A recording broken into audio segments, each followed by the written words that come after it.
They said it so casually, as if it were a blessing instead of a curse. "We control your future, Aiden. We built it for you." I was 16 the first time I heard those words. My father, Charles Chamberlain, stood beside the marble staircase, his reflection fractured in the mirror panels behind him. My mother, Margaret, watched with her usual quiet satisfaction, her diamond earrings catching the light like tiny shackles. I remember feeling the air grow heavy, not from their authority, but from the invisible walls that sealed my life within theirs. To the world, we were the perfect family, a legacy of wealth, tradition, and achievement. People admired my parents, envied their success, praised their discipline. But inside those walls, love had a price tag. Every smile, every compliment came with conditions. My victories were theirs to claim. My mistakes were mine alone. When I told them I wanted to study art, not finance, not economics, but painting, my father laughed. The sound echoed like breaking glass. "Art doesn't build empires," he said, swirling his whiskey. Mother's lips curved into that cold, practiced smile. "You're a Chamberlain, darling. You don't follow dreams, you continue legacies." That night, I stared at the unfinished sketchbook hidden under my bed. My fingers itched to draw, to escape, but I could almost hear my father's voice in every line I made. So I closed the book and buried it deeper. Years went by. They chose my college, my friends, even the suit I wore on my graduation day. I was their masterpiece, shaped, polished, and hollowed out. My father introduced me to his business partners as the heir to the Chamberlain legacy. I smiled, shaking hands, pretending not to feel the suffocating weight of their expectations. When I turned 22, Father decided it was time to teach me responsibility. He offered me a position at Chamberlain Holdings, not as a leader, but as an assistant trust fund manager, a glorified accountant, watching over their money like a guard dog chained to the gate. "Every great man starts by serving," he said. But I knew what he meant. Every obedient son learns his leash first. I took the job without argument. Outwardly calm, inwardly raging, there was something satisfying about watching their empire from within, learning how it breathed, how it moved, how fragile it really was. In those long, sterile office hours, surrounded by the scent of old paper and polished wood, I began to see the cracks. My parents believed they were untouchable, but I saw the truth behind their perfection, how everything they built stood on arrogance and fear. That was the first time a thought crossed my mind, quiet and dangerous. If they control my future, maybe I could learn to control theirs. But for now, I smiled, I obeyed, I became the dutiful son they wanted, because every great rebellion begins with silence. The office smelled of money, not new, crisp bills, but old wealth, like perfume lingering too long on someone who no longer deserves it. For the first year, I did everything my father asked: numbers, ledgers, reports, transactions. I learned their patterns, their power, their pride. But the more I learned, the less I admired them. One afternoon, while reviewing a set of archived documents, I stumbled upon a series of wire transfers that didn't make sense. The money came from a charitable foundation, one my grandfather had established decades ago to support orphanages and education programs. But instead of reaching the foundations, the funds had been rerouted into shell companies that fed directly into Chamberlain Holdings. My hands froze on the paper, the ink blurred beneath my stare. My parents' signatures gleamed at the bottom of every document, bold and confident.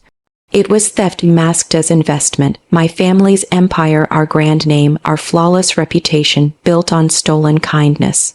That night, I sat at the dinner table, watching them laugh over a bottle of red wine. My father bragged about a new acquisition. My mother smiled like a queen at a coronation. I studied them quietly, trying to reconcile the people before me with the truth I'd uncovered. When my father noticed my silence, he raised an eyebrow. "Something wrong, Aiden?" I looked at him, forcing a smile. "No, father, just tired," he chuckled. "Good. Work should exhaust you. It builds character." Mother added softly, "We sacrificed everything for your future, dear. Remember that?" I wanted to tell her that their sacrifices were made from other people's dreams, that their generosity was stolen gold wrapped in ribbons. But I said nothing. My silence was my armor. As days passed, I began noticing more the whispered calls, the private meetings, the way my father's lawyer avoided eye contact when I entered the room. I started keeping 2 sets of ledgers, the official ones for them and the hidden ones for myself. In the hidden books, I wrote the truth, every stolen cent, every forged transaction, every manipulated trust. It became my secret confession, written in numbers instead of words. There were moments when guilt clawed at me. They were my parents after all. I told myself maybe they didn't know. Maybe it was someone else, some advisor or partner. But deep down I knew. The cruelty was too deliberate, the control too precise. One evening, I caught my father staring at the portrait of my grandfather, the man who had built everything honestly. "He was too soft," father muttered. "That's why I had to rebuild it. Wealth requires hard hands," and that was when I understood him completely. My father didn't just want power. He wanted ownership over destiny itself. Mine, his, everyone's. The cracks in the mirror widened that night. The illusion of my perfect family began to crumble, piece by piece, and through those cracks, I saw my reflection clearly for the first time, not as their son, but as something new. Quiet, watchful, dangerous, I started memorizing every detail, the accounts, the trusts, the offshore holdings. I stopped being their obedient son and became their silent observer. They thought they still controlled me. They didn't realize I had already stepped beyond their reach. The day I closed my hidden ledger for the first time, I whispered to myself, if the future they built was stolen, maybe I'll steal it back. Revenge, I learned, isn't born from hatred. It grows from silence, watered by humiliation, tended by years of obedience. By the time I turned 27, I had been managing my parents' assets for 5 years. They trusted me completely. They believed I had surrendered, that I had accepted my place as the loyal son guarding their fortune. They had no idea I was the one holding the knife. The empire they built was a labyrinth, dozens of companies, hundreds of accounts, endless paperwork. But I knew every corridor, every door, every secret passage. I didn't rush, I didn't rage, I simply moved. At first it was small things, an investment adjusted here, a trust rearranged there. A few percentage points shifted under the excuse of tax efficiency. They praised my initiative. Father would slap my shoulder proudly and say, "That's my boy. You finally understand business." I smiled. I always smiled. Then came the next layer, restructuring portfolios, redirecting dividends through a series of holding companies under my management. Everything legal, everything traceable, everything signed by them. I built a machine that looked like obedience but breathed rebellion. While they preached control, I practiced patience. While they measured their worth in numbers, I measured mine in the art of undoing them. Late at night, in the quiet hum of my apartment, I created a new foundation, the Seraphine Trust. It was a name from one of my old paintings, back when I still believed art could save something inside me. The foundation's purpose was clear: funding children's shelters, art schools, and mental health centers, the very things my parents had once drained dry. But behind that beauty was a deeper truth. Every dollar that built the Seraphine Trust came from their empire. Every cent of their pride was turning into something pure, something they could never corrupt again. They didn't notice, not for years. When my mother hosted her lavish charity galas, wearing pearls bought from stolen grants, she would raise her glass and say, "We believe in giving back." And I would stand beside her, my hands in my pockets, thinking you already are. Sometimes guilt whispered to me. After all, they were my parents. They had raised me, fed me, clothed me. But then I would remember my father's words, spoken when I once told him I was tired of their expectations. You exist because of us, Aiden. You will never exist without us. That sentence became my fuel, so I worked quietly year after year, reshaping their empire into something unrecognizable, a perfect trap disguised as success. Every document they signed carried a thread of their undoing. Every meeting they praised me and brought me closer to freedom. And all the while they remained blind, too proud to see the danger standing right beside them. I didn't want to destroy them with rage. No, that would make me like them. I wanted them to watch their power fade gently, like a candle burning out, still unaware it's dying. They taught me control. I learned it well. For 5 years, I was their trust fund manager. In truth, I was managing their fate. The sweetest poison isn't one that kills quickly. It's the one that tastes like victory until the heart finally stops. And their hearts, I knew, were almost ready. It happened quietly, the way all great endings do. No explosions, no shouting, no cinematic confrontation. Just silence, papers, and the sound of power breaking apart. The first sign came through an audit notice. Chamberlain Holdings was under review.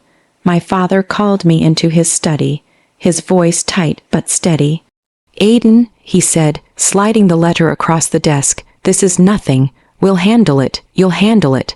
His confidence was almost admirable if it hadn't been built on lies. I nodded, pretending concern. Of course, father, I'll take care of everything. And I did, just not the way he expected. Within weeks, the truth began to unfold. The auditors uncovered the financial restructuring I had so carefully woven.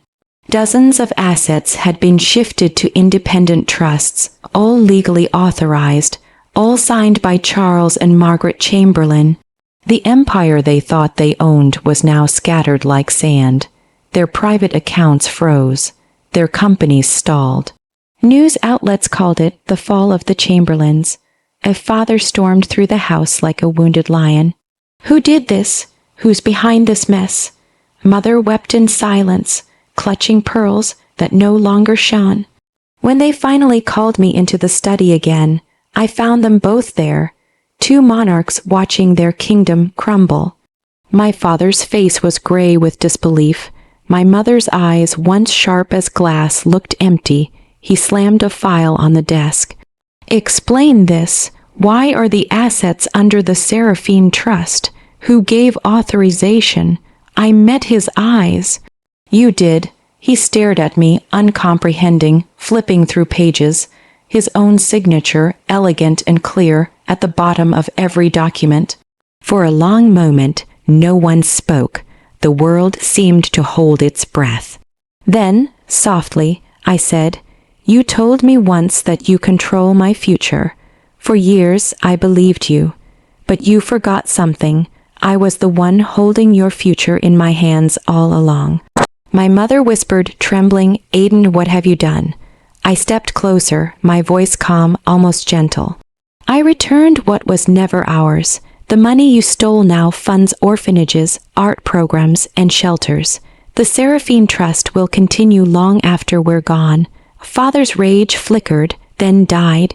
He sank into his chair, realizing the truth. The legacy he built on greed had been purified by his own son. For a moment, I almost pitied him. Almost I loved you both. I said quietly, all I ever wanted was freedom, not fortune. You could have given me that, but you chose control. I turned to leave. My mother's voice broke behind me. Aiden, please, we're your parents. I paused at the door, my heart heavy yet strangely light. Yes, I said softly, and I was your future. You just didn't know it. Outside, the air felt different, cleaner, lighter, alive. The sky stretched endlessly above me, and for the first time in years, I could breathe without permission. In the months that followed, I disappeared from their world. Reporters tried to find me. Lawyers sent letters, but I stayed silent. The Seraphine Trust flourished, children laughing in classrooms, artists painting in studios, hope blooming in places my parents once drained dry. Sometimes I paint again late at night, under soft light, my hands stained with colors instead of guilt. On one canvas, I painted a young boy standing before a golden cage, its door wide open. I signed it with a single word, freedom, because in the end, revenge wasn't about destroying them. It was about reclaiming myself, the boy who once hid his dreams under a bed of fear. They said they controlled my future, but I built one they could never touch, and that was the sweetest revenge of all.